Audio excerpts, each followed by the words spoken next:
अस्सलाम वालेकुम, मेरा नाम है ज़ुहैब भट्ट और आज की पुकार है एक ख्वाब इस्लामी फलाही रियासत का।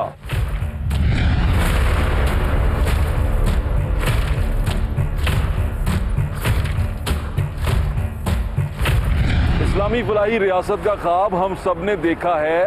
हम चाहते हैं कि इस्लामी जमहूरिया पाकिस्तान एक इस्लामी फलाही रियासत बने, लेकिन कुछ सवाल हैं जो बहुत ज़रूरी हैं उठाना, क्योंकि हुक्मरान ये क्लेम करते रहे हैं कि हम इसे रियासत मदीना बनाना चाहते हैं, हम इसे फलाही रियासत बनाना चाहते हैं, ऐसी रियासत हो जो लोगों का ख्याल रखे।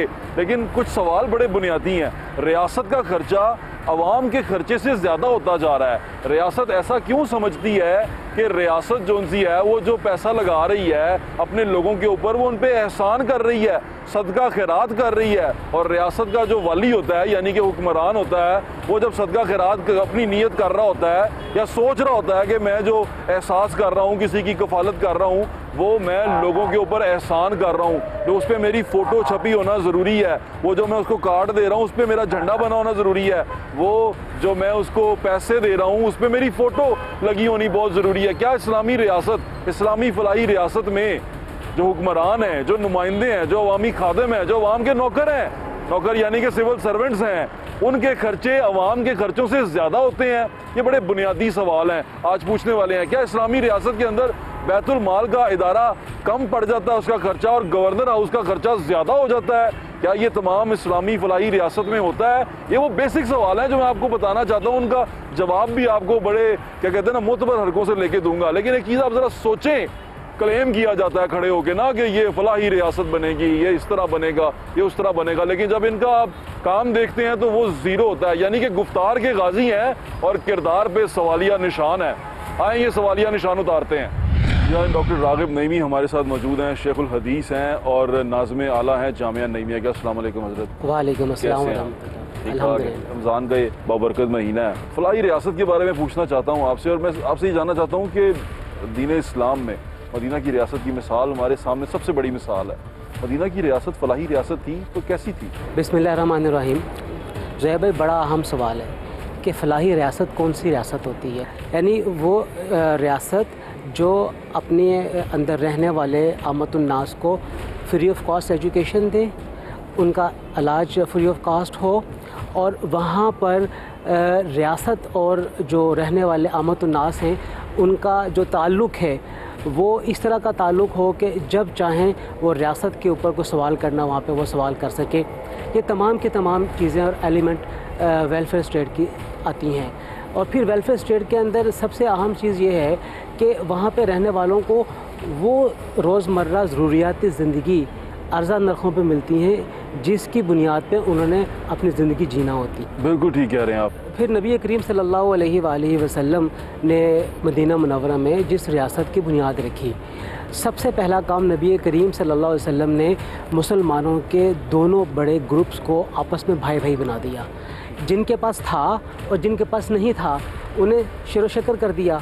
नबी करीम सल्लल्लाहु अलैहि वसल्लम ने जिस रियासत की बुनियाद रखी उसे हकीकी मानों में हज़रत उमर फ़ारूक रज़ी अल्लाह ताला अन्हो ने फ़लाही रियासत के दर्जे के ऊपर पहुँचाया। बुनियाद रखी गई, उसकी जो तश्कील है वो हज़रत उमर फ़ारूक रज़ी अल्लाह ताला अन्हो के दौर में होती है। अब वो तश्कील क्या है? रजिस्टर मुकर्रर थे बेवाओं के, यतीमों के और कमज़ोर लोगों के, जिन्हें बैतुल माल से सालाना या माहाना वजीफ़ा आया करता था। नबी करीम सल्लल्लाहु अलैहि वसल्लम के सिखाए हुए हज़रत उमर फ़ारूक रज़ी अल्लाह ताला अन्हु ने छोटे बच्चों के लिए दूध का वजीफ़ा लगाया हुआ था।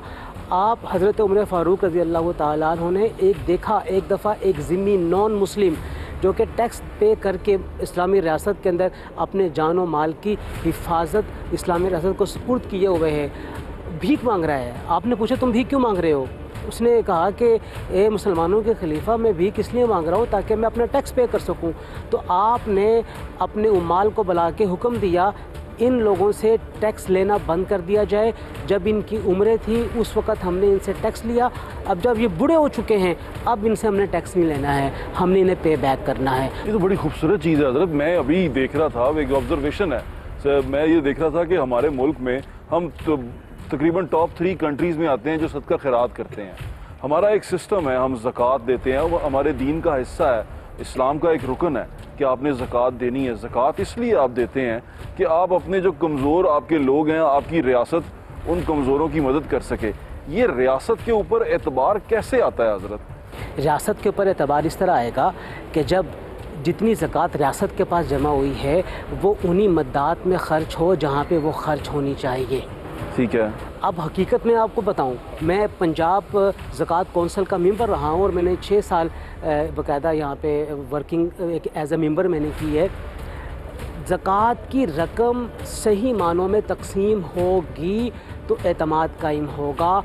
जब लोगों के जहनों में ये बात आएगी कि हमारी अदा की हुई ज़कात हुक्मरानों के अल्लो तल्लो में ख़र्च होनी है, उनकी अयाशियों में ख़र्च होनी है, और जो बड़े बड़े तालीमी फ़नी अदारे हैं उनके प्रिंसिपल्स की तनख्वाहें जो लाखों के अंदर होती हैं उसमें जानी है, तो फिर मैं तो अपनी ज़कात इस तरह नहीं पे करूँगा। मैं ख़ुद से ज़कात पे करूँ और मैं देखूँगा कि माशरे में कौन से लोग गरीब गुरबा फ़ुकरा हैं जो बराह रास्त मेरी ज़कात के हक़दार हैं, क्योंकि मुझे तो एतमाद नहीं है हुकूमत के ऊपर। बिल्कुल ठीक है हज़रत। अभी एक और बड़ी अजीब सी चीज़ है कि माशरे में कुछ ऐसे सफ़ेद पोश लोग हैं जो मांगना पसंद नहीं करते, लेकिन हालात इतने ख़राब होते हैं, इतनी परेशानी में होते हैं कि अगर आप सुने तो आपका दिल फट जाए, वो इस कदर परेशानी में होते हैं।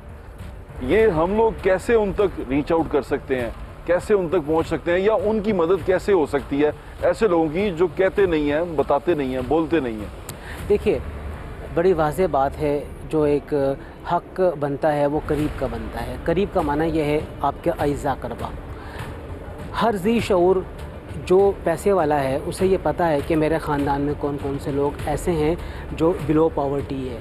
ठीक है। अच्छा, मैं यहाँ पे एक वाज़ेह बात करना चाहूँगा कि इस्लाम की भी एक पॉवर्टी लाइन है। इस्लाम के नज़दीक वो शख्स जो साहिब निसाब है और जिस पे ज़कात आयद होती है वो पॉवर्टी लाइन से ऊपर है, और जो उससे नीचे है उसको ज़कात लगती है वो पॉवर्टी लाइन से नीचे है। जिसको ज़कात लगती है वो पॉवर्टी लाइन से नीचे है। ठीक है। अब इसकी दो किस्में मेन बनती हैं, एक फ़कीर है और एक मिस्कीन है। मस्कीन तो फ़कीर तो वो है जिसके पास कुछ भी नहीं है ना, और मस्कीन वो है जो रहाइश भी रखता है, थोड़ा बहुत खाने पीने के पैसे भी रखता है, लेकिन वो साहिब निसाब नहीं है, वो ज़कात पे नहीं कर सकता।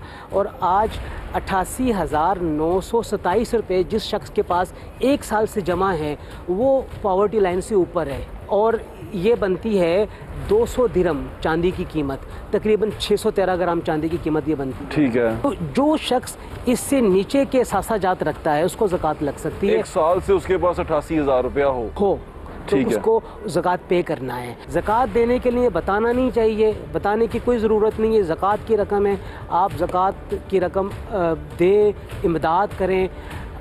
जो करियाना स्टोर है गली का, हर गली में है, उस करियाना स्टोर को ये मालिक को पता होता है कि हमारी इन गलियों में कौन से बंदे गरीब हैं, फ़कीर हैं। बिल्कुल ठीक है। क्योंकि जो उसके पास आके उधार माल लेके जा रहा है और महीनों के बाद भी वो नहीं चुका रहा है, तो सबसे बेहतर ज़रिया यही है कि आप किराना स्टोर के पास जाएं, उसे कहें कि तू बता इस गली में 2 बंदे 4 बजे आइडेंटिफाई करो, हमने उनको इमदाद करनी है और तेरे ज़रिए से कर, या ऐसा कर दें कि उनका जितना उधार है वो चुका दें। उधार चुका दें।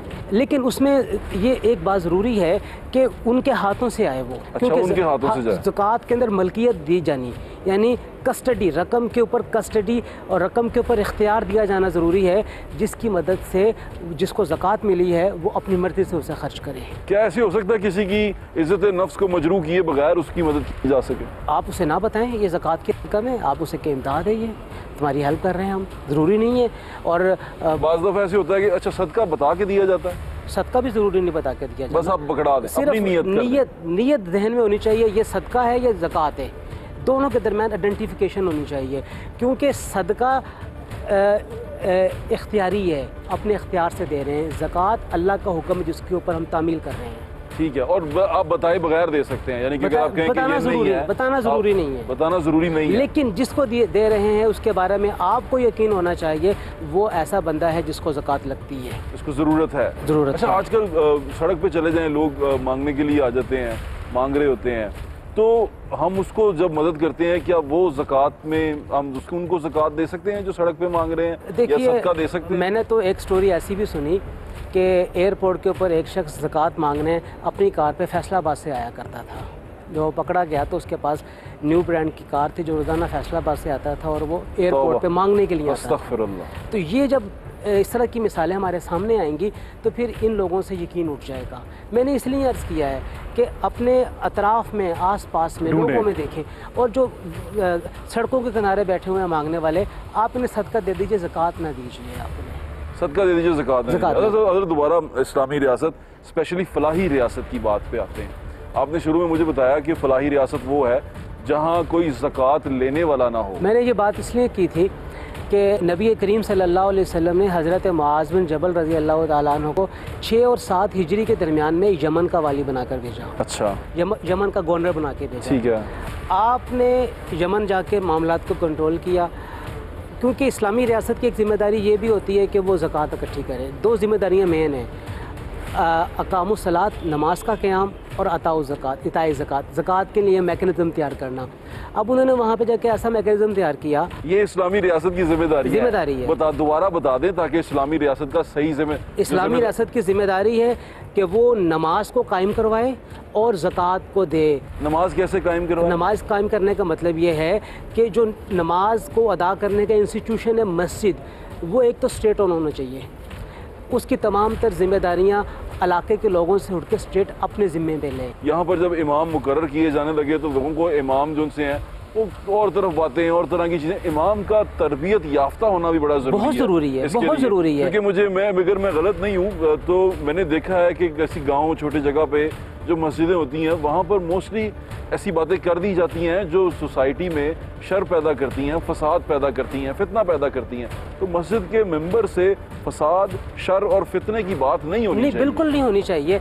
बल्कि मैं तो यहाँ तक हूँ कि हुकूमत की तरफ से हर डिवीज़न सतह के ऊपर इमाम तैयार करने का एक अदारा होना चाहिए। बिल्कुल ठीक है। दीनी तालीम की तकमील के बाद एक अदारा होना चाहिए सरकारी, जहाँ पे इमाम तैयार किए जाएं, उनकी तरबियत ट्रेनिंग की जाए, और उस जो ट्रेंड होगा उसी ही को मस्जिदों में, चाहे वो प्राइवेट मस्जिद है, चाहे वो पब्लिक है, सरकारी है, उस ट्रेंड इमाम को वहाँ पे लगाया जाना ज़रूरी है, और उसी ही से हम चीज़ों को बेहतरीन चलें। एक तो नमाज कायम करें और ज़कात का सिस्टम बनाएं।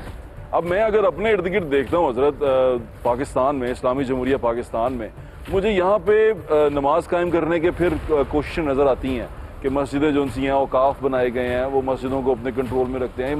इमामत के लिए जो इमाम मुकर्रर होते हैं वो औकाफ डिपार्टमेंट की तरफ से होते हैं, लेकिन ज़कात का जो डिपार्टमेंट है कमज़ोर तरीन डिपार्टमेंट नज़र आता है। आपसे बात आगे जारी रखेंगे। मैं चाहता हूँ आप ये सुन लें कि हमने जो अमीन हैं पंजाब के बैतुल माल के, उनसे हमने बातचीत की। वो क्या बातचीत की, ज़रा थोड़ा सा सुन के आप आएँ तो फिर मैं आपको बताता हूँ कि अब इसके बाद क्या हो सकता है। जो पंजाब बैतुल माल के चेयरमैन मलक आजम साहब हमारे साथ मौजूद हैं, उनसे बात करते हैं। अस्सलाम वालेकुम सर। जी, क्या हाल है आपका? Thank you. ठीक है सर। आपका बजट कितना है भाईजान सालाना? बजट इसमें जब मैंने चार्ज लिया उस वक्त तो खजाने में कोई 48 करोड़ रुपया मौजूद। 48 करोड़ रुपया? 48 करोड़ रुपया हमने उसको तकसीम कर दिया। उसमें से हमने कुछ पैसे रखे जो हमने पंजाब बैतुल माल काउंसिल ने सीएम साहब की स्पेशल इंस्ट्रक्शंस पर 2-3 सूबाई लेवल के प्रोग्राम शुरू किए, जिसमें सिलाई मशीनों की तकसीम थी। 50 करोड़ रुपया अभी हो, अगर सालाना इसको 10 करोड़ भी कर, जी तो ये तो बहुत थोड़ा नहीं है। जी, ये थोड़ा है, और हमने गुजारिश की है जनाब चीफ मिनिस्टर पंजाब साहब से, क्योंकि वही सूबे के हेड हैं और वही इसको इंक्रीज़ कर सकते हैं। अच्छा, अब वो दरखास्तें आ गई, हमारे 36 डिस्ट्रिक्ट हैं, 36 डिस्ट्रिक्ट के अंदर से चलें 100 दरखास्तें भी एक डिस्ट्रिक्ट से आई हैं, तो वो हर डिस्ट्रिक्ट में अलग रहेंगी ना। तो आपके पास तो इतना बजट ही नहीं है कि आप उनको दे सकें, फिर क्या करते हैं आप? ये बजट की अवेलेबिलिटी पे नहीं, वो तो जितने देखें बट साहब, जितने पैसे होंगे उतने ही बांट रहे हैं ना, बजट की उसमें मशरूत है। यानी कि 5000 10,000 इमदाद होती है। आपने अभी तक मैक्सिमम कितनी इमदाद की है अपने हाथों से किसी की? मैक्सिमम अमाउंट में मेरी जो सवाबदीदी इख्तियार है वो तो मेरे अनलिमिटेड है, यानी कि आप जितनी मर्जी कर सकते, जितनी मर्जी। लेकिन मैं अपने आप को ट्रांसपेरेंट रखने के लिए या ज़्यादा लोगों को अकोमोडेट करने के लिए मैं भी अपने आप को 50,000 रुपए तक रिस्ट्रिक्ट करते हैं। आपने अभी तक 50,000 की मदद की है किसी? जी। क्या की है? केस क्या था? वो कैंसर पेशेंट था, उसकी मदद की है। गवर्नमेंट का अपना इसमें क्या कंट्रीब्यूशन होता है? जो पैसे हमारे पास थे, कोई तकरीबन 2 करोड़ रुपए से ज़्यादा इसमें रख कर, तो इसको 50% NGO के साथ कोलैबोरेशन करके ठीक है। तो हमने चलिए अब एक सवाल जी आजम मलिक साहब से करना चाहता हूँ मैं, पार्टी और बैतुल माल से हट के। जी वो ये सवाल है कि ये जितनी भी इमदाद है, आपको लगता है कि ये इनफ है? नहीं, बिल्कुल नहीं। बिल्कुल नहीं है जी, यानी कि आपने इसका जवाब बिल्कुल सादा सादा दे दिया कि ये इनफ नहीं है। जाहिर है आप बैतुल माल को मजबूत होना चाहिए according to the prime minister vision. Punjab की आबादी को और पंजाब के गरीबों की तादाद को या उनके हालात को मद्देनज़र रखें तो ये इमदाद बहुत थोड़ी है। आपने इसको बढ़ाने के लिए, मैं तो मतहत हूँ CM पंजाब का, मैं तो अर्ज कर सकता हूँ, वो मैंने की हुई।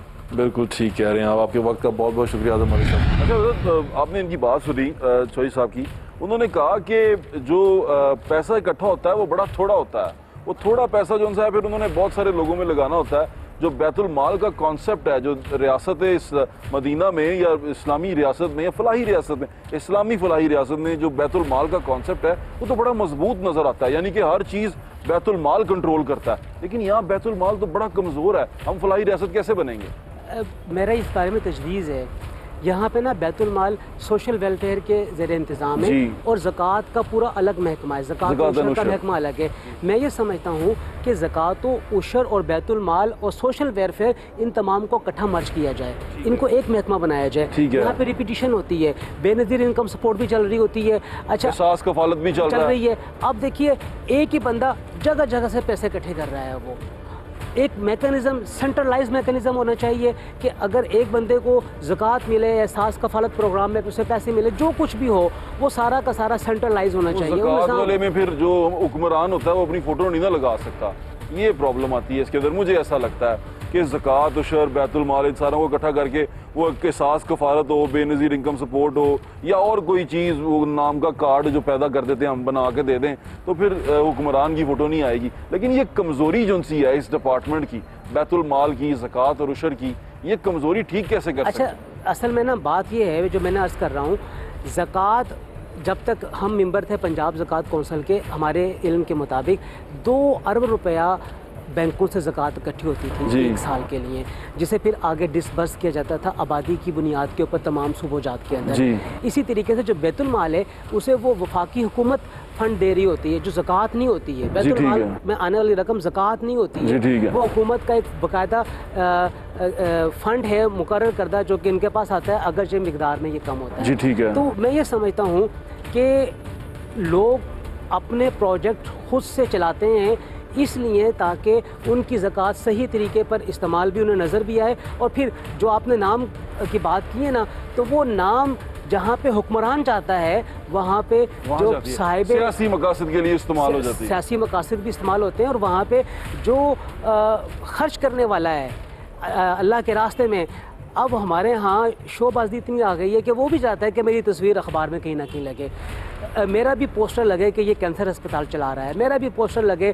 कि ये लोगों की फलाह और बहबूद का ये काम कर रहा है। हाँ जी, मशहूरी जिसे हम कह सकते हैं। जबकि मैंने तो ये सुना है कि जिस हाथ से दुआएं से दो तो बाएं को पता ना चले। बिल्कुल यही बात जो मैं अर्ज करने लगा था कि अल्लाह की राह में खर्च करने का जो प्रोटोकॉल है वो ये है कि अगर आपने दाएं हाथ से दिया है तो बाएं हाथ को ना पता हो कि क्या खर्च किया है, अगर बाएं हाथ से दिया तो दाएं हाथ को ना पता हो क्या खर्च किया। ये प्रोटोकॉल है खर्च करने का, और ये अल्लाह ताला की तरफ से हुक्म है। अल्लाह ताला की तरफ से हुक्म है कि इसको इस तरीके से खर्च किया जाए। नबी करीम सल्लल्लाहु अलैहि वसल्लम ने ये प्रोटोकॉल हमें बताया है खर्च करने का। लेकिन ज़कात के बारे में, ये सदका खैरात के बारे में, ज़कात के बारे में ये है कि उसको बाकायदा कैलकुलेट करके निकाला जाए, बाकायदा उसकी कैलकुलेशन की जाए, उसको बंदे को पता हो मेरे पास सेविंग्स कितनी हुई है पूरे साल के अंदर और उन सेविंग्स के ऊपर मैंने ज़कात कितनी निकालनी है। बिल्कुल ठीक है, ये तो बड़ी खूबसूरत बात है। तो आपको क्या लगता है कि अब हम जिस सूरत हाल में हैं, मैं लोगों से मिलता हूँ, गली मोहल्ले में जाता हूँ, बहुत माड़े लोग भी मिलते हैं, कई इतने परेशान मिलते हैं कि मेरा खुद दिल टूट जाता है कि ये हो क्या रहा है। फिर कहीं ऐसी जगहों पे जाता हूँ, ऐसी जगहों पे देखता हूँ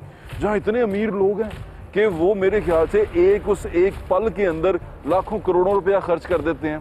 तो उन दोनों को देख के मुझे सोसाइटी के अंदर इतना बड़ा पोलराइजेशन नज़र आती है, तो मेरा दिल टूट जाता है कि एक बंदे के पास अंबार हैं, पहाड़ हैं पैसों के, और एक बंदा एक ज़र्रे को तरस रहा है खुराक के, गंदम के, अनाज के, कि वो एक ज़र्रा मिल जाए तो मैं खा लूँ, अपने बच्चों का पेट भर लूँ। इसको कैसे दूर कर सकते हैं? देखिए, मैं ना इसको किसी और तरीके से भी देखता हूँ।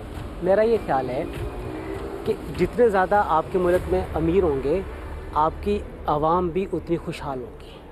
अच्छा, अगर आप उमरा पे कट लगाना शुरू करेंगे, उनसे पैसे वापस लेना शुरू करेंगे, उन्होंने पैसे आम लोगों पे खर्च करने हैं। मिसाल के तौर पे घर की क्लीनिंग के लिए 8 कनाल का घर है, घर की क्लीनिंग के लिए 4 अफराद रखे हैं। अगर आपने महंगाई कर दी है और आपने अपना शिकंजा टाइट कर दिया है, तो वो 4 आम लोगों में से 2 को फारिग कर देगा, अनएम्प्लॉयमेंट आएगी। 2 खानसामा उसने रखे हुए, वो 1 को फारिग कर देगा। बाज़ार का सामान लाने के लिए 2 बंदे रखे हुए, 1 को फारिग कर देगा वो। आप जितना ज़्यादा उमरा पे शिकंजा कसेंगे टैक्स का और उनसे पूछेंगे पैसे कहाँ से आए हैं, उसका नेगेटिव इम्पैक्ट आमतुन्नास पे पड़ेगा। मेरा ये चूँकि थोड़ी सी मुआशरत पड़ी हुई है, तो मैं ये समझता हूँ मीडियोकर्स का तबका बड़ा होना चाहिए और उमरा उनको पैसा खर्च करने में आज़ादी होनी चाहिए। इन द एंड पैसा नीचे लोगों के पास आता है। अच्छा, ये भी तो सोसाइटी के ऊपर एक क्या कहते हैं ना, बोझ ही बन जाता है ना, कि एक सोसाइटी का पोर्शन, छोटा सा पोर्शन जो बहुत अमीर है, एक पोर्शन बहुत गरीब है, अब वो उन दरमियान में उनके कुछ भी नहीं रह गया। तो ये भी तो मैंने इसलिए कहा है कि मीडियोकर्स का एक काबिल कबूल पोर्शन होना चाहिए। मीडियोकर जितने ज़्यादा मुल्क के अंदर होंगे, उतना ज़्यादा मुल्क तरक्की करेगा, क्योंकि मीडियोकर के अंदर करीज होती है, जुस्तजू होती है, आगे बढ़ने की उमंग और लगन होती है, तड़प होती है। वो इल्म हासिल करता है, उसका बच्चा पढ़ता है, उसका बच्चा फ़ौज में जाता है, डॉक्टर बनता है, इंजीनियर बनता है, बाहर के मुल्क जाने की कोशिश करता है। इन तमाम के नतीजे में वो अपने घर में खुशहाली लेकर आता है। बिल्कुल ठीक है। और जितना ज़्यादा वाला पोर्शन होगा, उतना ज़्यादा मुल्क तरक्की करता है। ये पोर्शन जितना कम होता चला जाएगा, मुल्क की तरक्की आपकी डाउन होती चली जाएगी।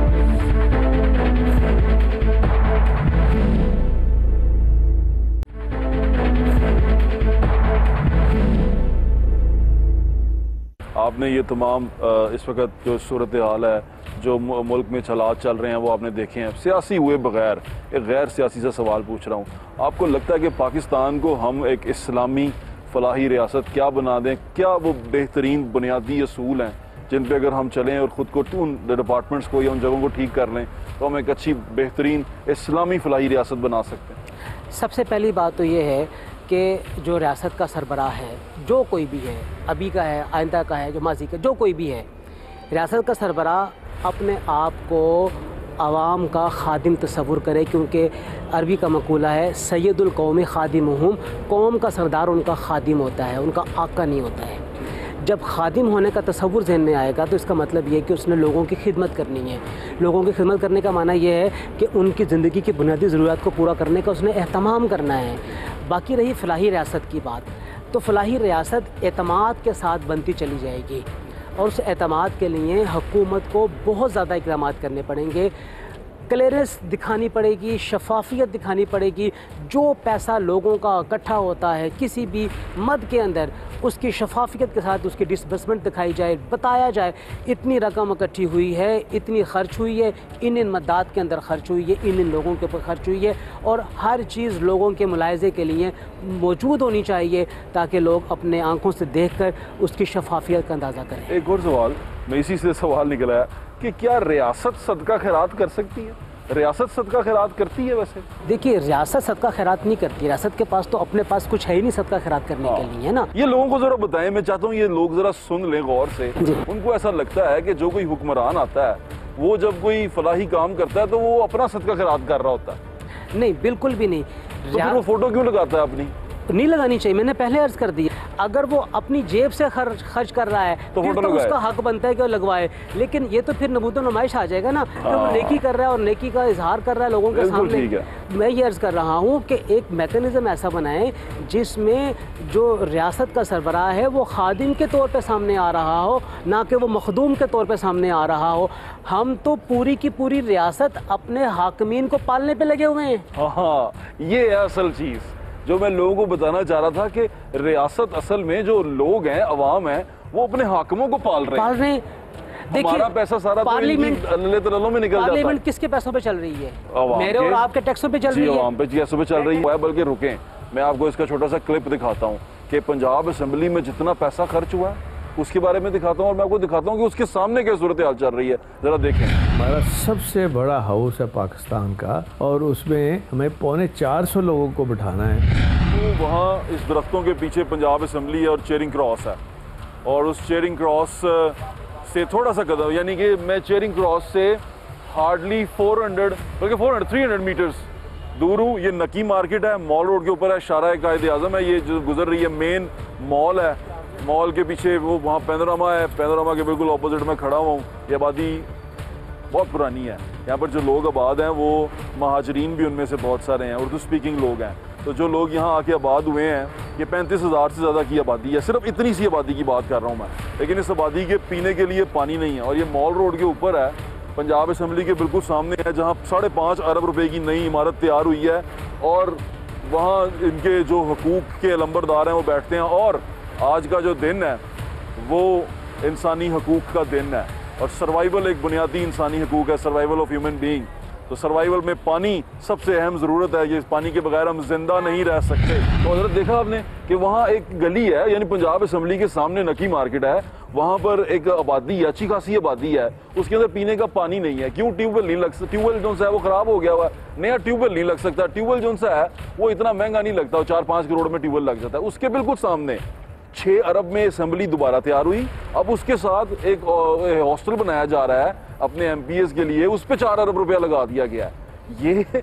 ये कैसा निज़ाम है? ये मेरे और आपके पैसे लगे हैं, लोगों के पैसे लगे हैं। हमने तो अपने मेंबरान कौमी असम्बली, सूबाई असम्बली कानून साजी के लिए, अब हमारे लिए अच्छी कानून साजी करें, लोगों को फलाह बहबूद पहुँचाने वाली कानून साजी करें। बिल्कुल ठीक है।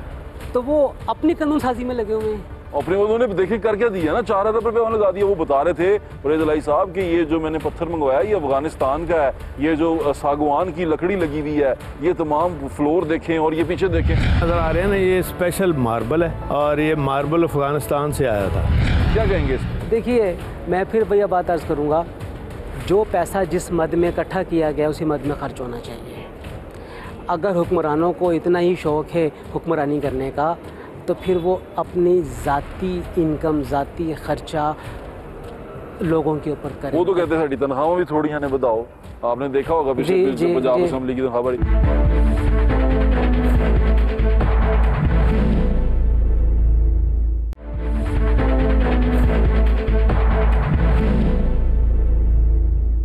अभी जो मुल्क में सूरत हाल चल रही है उससे हम 2 हिस्सों में बट गए हैं। कुछ लोग इधर चले गए हैं, कुछ लोग उधर चले गए हैं, कुछ ओपोजिशन के साथ हो गए, कुछ हुकूमत के साथ हो गए।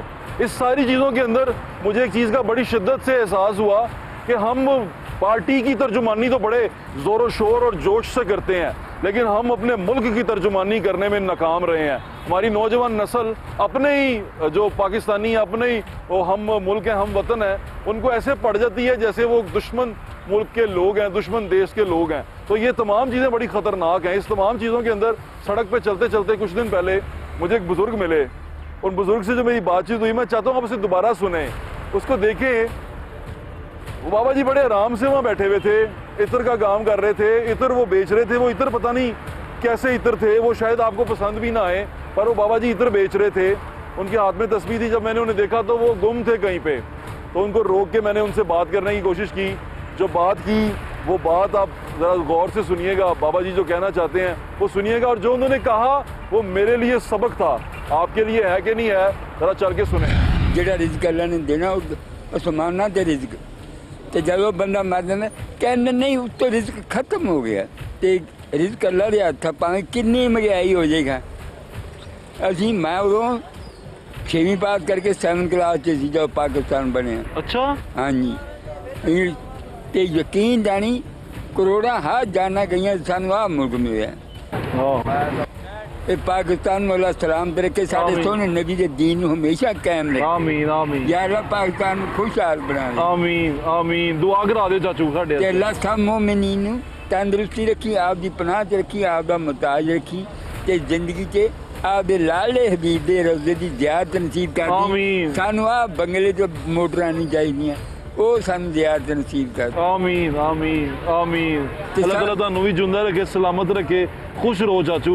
ਆਮੀਨ। ਅੱਲਾਹ ਤਾਲਾ ਤੁਹਾਡੀ ਜ਼ਿੰਦਗੀ ਆਤੀ ਕਰੇ। ਅੱਲਾ ਖੁਸ਼ ਰੱਖੇ। ਆਮੀਨ। ਤੁਸੀਂ ਸਾਡਾ ਪਾਕਿਸਤਾਨ ਦਾ ਸਰਮਾਇਆ, ਜੋ ਦੌਲਤ ਆ ਤੁਸੀਂ ਆ ਹਾਂ। ਆ ਨੋਟ ਤਾਂ ਆਉਣ ਜਾਣ ਵਾਲੀਆਂ ਚੀਜ਼ਾਂ सही कह रहे हो ਇੱਧਰ ਆਏ ਇੱਧਰ ਗਏ ਸਾਡੇ ਸੋਹਣੇ ਨਬੀ ਦੀ ਦੁਆ ਤੂੰ ਕਿਸੇ ਦਾ ਨਹੀਂ ਬਣੇਗਾ ਤੂੰ ਚੱਲਦਾ ਫਿਰਦਾ ਰਹੇਗਾ आमीन ਸਾਡੇ ਸੋਹਣੇ ਨਬੀ ਦੇ ਪਾਸ ਜਿਸ ਵਕਤ ਮਾਲ ਆਉਂਦਾ ਸੀ ਤੇ ਸੁਹਾਬੀਆਂ ਆਪਦੇ ਪਿਆਰੇ ਸੁਹਾਬੀਆਂ ਨੂੰ ਹੁਕਮ ਦੇਣਾ ਗਰੀਬਾਂ ਨੂੰ ਬਜ਼ੁਰਗਾਂ ਨੂੰ ਤਕਸੀਮ ਕਰ ਦਿਓ ਫੌਰੀ ਲੈ ਜਾਓ ਵੰਡ ਇੱਕ ਦਿਓ। ਦਫਾ अरशाद मैं आए मेरे प्यारे सुहाबियों अगर कि मैं इरशाद फरमा रहा कि पहाड़ तो सोना बन जा तो पहाड़ सोना हो जाएगा लेकिन नहीं मैं गरीब है ना प्यार करना तुख पे ਅਸੀਂ सब कुछ खा सल्लल्लाहु अलैहि वसल्लम ਅਸੀਂ ਇਹ ਕਹਿੰਦੇ ਸਾਡੇ ਸੋਹਣੇ ਨਬੀ ਦਾ अरशाद ही है कि 24 घंटे ਤੁਸੀਂ अल्लाह का शुक्र करो अल्हम्दुलिल्लाह पढ़ो। अल्हम्दुलिल्लाह करो कि अल्लाह ते तेरे आपस से- से तो फर्का ना पाओ कहना अरे सारे इक्के के हैं सब एक है सब एक है सोने नबी झंडे सब एक है एक है एक है एक है जो पाकिस्तान पुछत ਬਣਿਆ ਨਾ ਜਿਹੜੇ ਸਾਡੇ ਨਾਲ ਮੁੰਡੇ ਪੜਦੇ ਸੀ ਉਹਨਾਂ ਨੇ ਅੱਖਾਂ ਲਾਲ ਗਏ ਮੈਂ ਤੁਹਾਨੂੰ ਕੀ ਸੱਪ ਲੜ ਗਿਆ ਕੀ ਹੋਇਆ चाचू खुश हो ਅਸੀਂ ਅੱਲਾ ਦੀ ਰਹਿਮਤ ਨਾਲ चलो ਉਹ ਸੋਹਣੇ ਨਬੀ ਦੀ ਰਹਿਮਤਾਂ ਨਾਲ ਸਰਕਤ ਤੇ ਅੱਲਾ ਦੀਆਂ फजल करना अल्लाह खुशी रखे सब आमीन। खुश रखे आमीन आमीन जूंदे क्या रहो अज़मत आई है। जूंदे रहो जूंदे रहो अगर जाते जाते एक और से बात बता दें तमाम नुमाइश और ये चीज़ तरह की चीज़ें करने के बाद हम अल्लाह ताला का नाम और सरकार दो आलम नबी पाक सल्लल्लाहु अलैहि वसल्लम का नाम उस पर लगा के समझते हैं हम बड़े नेक और मुसलमान बन गए हैं। मैं एक हदीस मुबारक बयान करता हूँ। अल्लाह के नबी सल्लल्लाहु अलैहि वसल्लम ने इस बात को इंडोर्स किया, आती कुल्ला जी हक़्क़िन हक़्क़हू, हर जी हक़ को उसका हक़ दो। हम सारे के सारे हमारे हुकूक़ हैं, हमारे बुनियादी हुकूक़ हैं जो आइन हमें देता है, इस्लाम हमें देता है। हुक्मरान, रियासत के ज़िम्मेदारान और ब्यूरोक्रेसी ये पाबंद है आमतुन्नास को उनके हुकूक देने की। अगर नहीं देती है अल्लाह ताला के यहाँ जवाब दे होगी। बिल्कुल ठीक कह रहे हैं हज़रत आप। आई थिंक ये सूरत हाल जो थी ना एक फलाही रियासत का कॉन्सेप्ट हमने आपको बताने की कोशिश की। हज़रत ने जो तमाम बातें बताई वो आपके सामने हमने रख दी। एक बात बड़ी खूबसूरत है वो आपको अपने दिल और दिमाग में बिठा लेनी चाहिए। दीन इस्लाम जो दीन है वो कभी नाइंसाफ़ी पसंद नहीं करता। दीन इस्लाम के अंदर बराबरी दी गई है। दीन इस्लाम के अंदर ये बताया गया है कि किसी अरबी को किसी अजमी पे, किसी काले को किसी गोरे पे, किसी को किसी पे कोई फ़ौक़ियत हासिल नहीं है। अब अपने ईमान और तक़वे से अल्लाह के नज़दीक होते हैं। ये बात हमें बचपन से पढ़ाई लिखाई और बताई जाती है। लेकिन अगर आप यहाँ के ये समझ लें कि कोई पैसे से हमसे पैसे में ज़्यादा हो गया है तो हमसे बरतर हो गया है तो ये बड़ी गलत बात होगी। और जहाँ तक रहा रियासत का किरदार बड़ा अहम है और आपके लिए ये जानना बहुत ज़रूरी है कि रियासत में बैठे हुए रियासत के ज़िम्मेदारान आपके जो नुमाइंदे हैं वो आपकी खिदमत के लिए वहाँ पर आए हैं। रियासत जो चल रही है वो आवाम के पैसों पर चल रही है, वो पैसे पे चल रही है जो वो टैक्स देते हैं। और रियासत की ज़िम्मेदारी है कि वो आवाम की तहफ़्फ़ुज़ करे, आवाम का जानो माल के तहफ़्फ़ुज़ का ख्याल रखे, आवाम की एजुकेशन का ख्याल रखे, आवाम की सेहत का ख्याल रखे और आवाम के जो बुनियादी ज़रूरियात हैं, इंसानी बुनियादी ज़रूरियात उनका ख्याल रखे। ये तमाम रियासत की ज़िम्मेदारियाँ हैं। अगर रियासत ये ज़िम्मेदारी पूरी नहीं कर रही तो वो रियासत ठीक नहीं चल रही। और वो रियासत अगर क्लेम करे कि वो इस्लामी फलाही रियासत की बुनियाद पर चल रही है तो मेरे ख्याल से ये नाइंसाफ़ी होगी और गलत बात होगी। मैं इजाज़त चाहूँगा आपसे, इंशाल्लाह फिर मुलाकात होगी। अल्लाह हाफ़िज़। पाकिस्तान जिंदाबाद।